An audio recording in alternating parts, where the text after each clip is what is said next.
I've come home from a nice holiday, so naturally, a storm's brewing. It's good to be back, isn't it? So now that I'm home, I thought it would be a nice idea to answer some of the comments that I would normally answer on YouTube itself, and sometimes I have done that, but some of them I think warrant a video where I can actually respond in a way that's not just a text medium, because I think sometimes context gets lost in text, or at least it gives people the opportunity to pretend the context has been lost. There is some of that.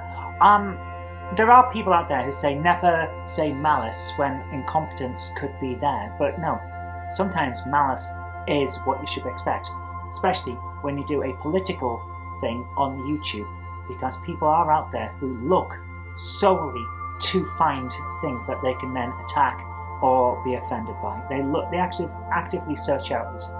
And I know this because I did that video for the political ring on Israel and Hamas, and people that have never commented ever on anything I've done on any of the channels popped up and all immediately went, oh, this channel's gone downhill. So yeah, we know what you're doing. We know that you're searching this stuff out to be offended, and we know that you're acting like you're one of the regular people who's now upset. It doesn't work. What you're doing does not work. But you do it anyway, and I wonder why. So let's have a look at some of the comments. Wiven Model Railway pointed out with one word what was an issue in the Israel-Hamas video, because I had said, I was talking about a Muslim leader that had allowed Jews and Muslims to live in harmony, and had actually encouraged it and made it work. And I couldn't, apparently I said the wrong name, because in one word he's corrected me. Saladin. Yeah, he's right. Thank you. Thank you, with Model Railway. Yeah, it's Saladin. I should have known that. Oh my goodness, Richard the Lionheart and Saladin. Or was it Suleiman the Magnificent? No, I think it was Saladin, wasn't it? I am not great with names, can you tell? So here's the first one that I really want to talk about, with the thing of people looking to find offence and then cause trouble. AIS8358. Hi, my name is random number of letters, random number of numbers, and you might know me from not bothering to listen to anything and just being here to stir the crap. This guy, who is clearly so really behind all of his comments and really stands by what he says, so much so that he has to use a clearly pseudonymic handle on YouTube, says, "Go away, Ziobot." Now, I don't know what a Ziobot is. I'm not up on the latest versions of the Transformers and all that. Is that one of the GoBots? I don't know. But that kind of comment essentially sums up what I'm trying to talk about here.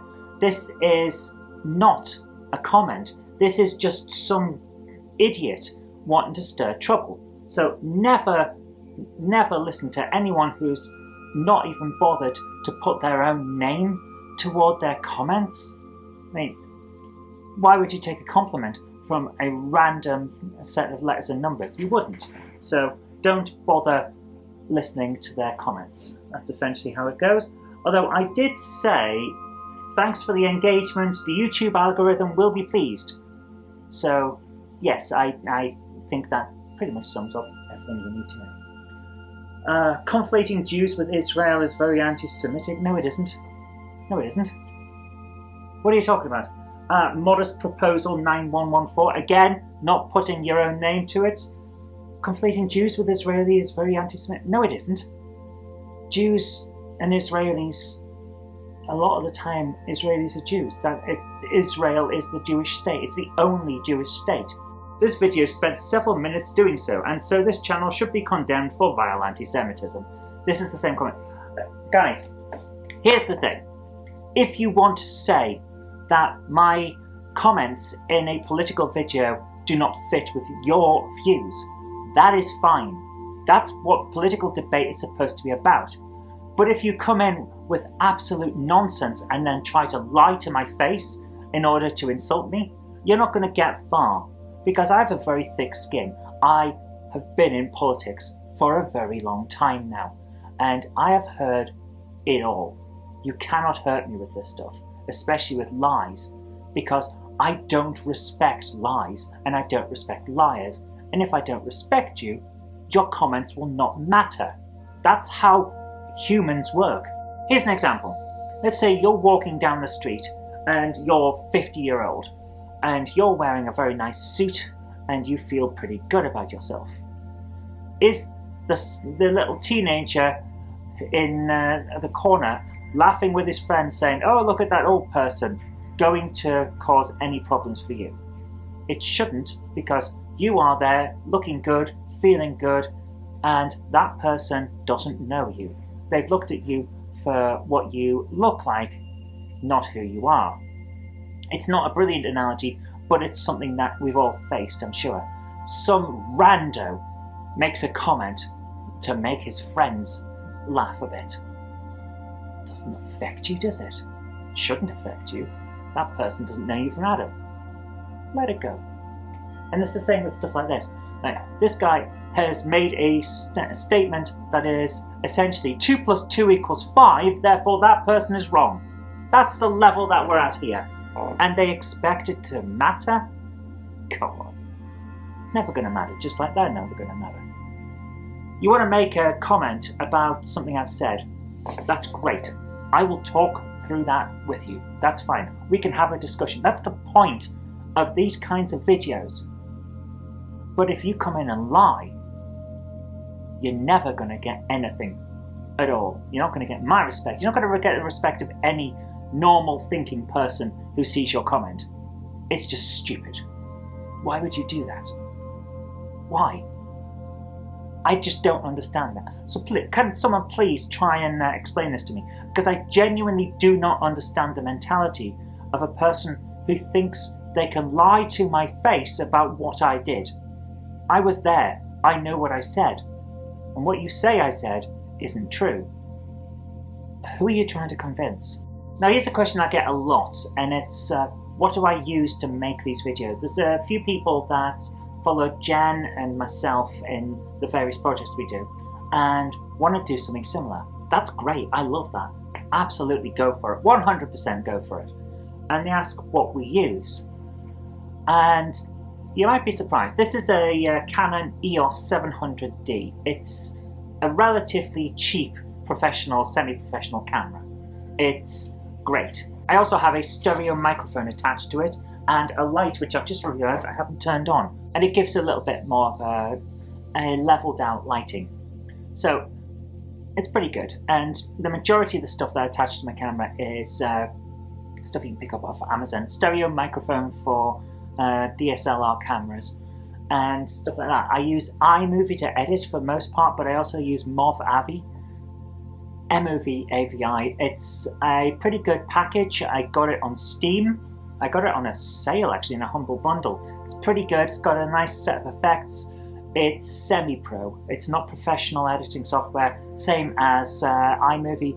They're not professional editing things for the majority of the times, especially when you're just making your start in video editing. You don't need professional software. I don't know why people always go for the professional stuff straight away. You don't need it. As for phones, this is an iPhone 6s Plus. I don't need anything higher because it does 1080 and it does it rather well, and when I'm out and about I don't want to be accidentally dropping an expensive piece of equipment. It was expensive at the time when I first got it, but I've had this for years now. It's surprisingly old. That's right. I think the 14's out now. This is a 6. It's slow. I will fully admit it's slow, but it gets me there, and that's what counts. So for those of you who are wanting to get started, whatever you've got will do. I started my vlogs way back on a BlackBerry. It was the first smartphone I had that had a video camera in it, and it was VGA. It wasn't even really SD, it was VGA. And it worked, but it showed its age even back then. So it was kind of there and kind of not. This is a very quick recording. The idea is that we're going to make a few little videos while we're out today because we're going to go out. So we'll show you the sights and sounds of Bolton, if we can find them. Yeah, they might be difficult to find, so we'll do a kind of treasure hunt for really interesting things. There you go. Whatever you've got, give it a try and upgrade as you need. People will forgive poor video quality more than they will poor audio quality though. If people can't hear it properly when you're talking on a video, they won't watch it. So that's what I would upgrade first. Video is okay, but you want your audio to really work well, and then you can work on lighting and cameras and all of that. I think I've covered the main bases of what I wanted to do with this Q&A, and of course, always, if there is a question that you want to ask, then ask away in the comments. It's always fine. What I would say is, if you do get started, to the people that we're talking about getting started, if you do get started, you will get people who do not have the courage of their convictions, who will try and knock you down. Do not listen to them. Keep going and progress as you want. In your own time, at your own pace, and do what makes you happy. Always do that. Never go chasing the latest trends. I've noticed that with a lot of channels, and it does not work. And I just want to finish off with the final comment from the political stuff. This is Martin Vegas, longtime friend of the channel, says, so you're not going to be a politician, but you're going to talk about politics. Isn't that a Prime Minister? That's the thing. The Prime Minister is a weird thing because it's not a minister without portfolio. The Prime Minister does have certain jobs that they have to do, but it's not that many, surprisingly, for someone who's essentially in charge of the country. A lot of their time is free. Well, not so much free as not scheduled on a set basis. They don't have to go to meetings every single day. They don't have to go and do a certain amount of paperwork in a certain position. And it's more like an oversight thing, being able to meet visiting dignitaries and stuff like that. They've got a lot of free space in their schedule so that they can fit that kind of thing in. And as a result, yeah, kind of, but no. Let's go back to what I'm actually supposed to be doing today. Jen, could you explain to me what the hell we've just had delivered? Well, it's not Topsy Toaster. It's Topsy Toaster's toaster-related cousin. The Monday Club has a big fan base these days, and we have a few characters. It's all organically developed, but yeah, we've got a toaster called Topsy, and now he's got a friend. Yes. So we'll have to dream up a name. Maybe like Topsini or something. We'll find out. I am blown away. Yeah. I really like the fact it's branded Return to Toaster Depot. Toaster in the UK, obviously spelled Towcester, but pronounced toaster. Guys, it's well bred. It's amazing. Thank you. If you like the show, please consider supporting me on Patreon. It really does help create future videos. That's patreon.com/Zoe Kirk-Robinson. And I've got an extra special thanks going out to Chief89, Sam Yates, Retro Mickey82, Mo Henry, and George Botterini. Thank you so much, guys.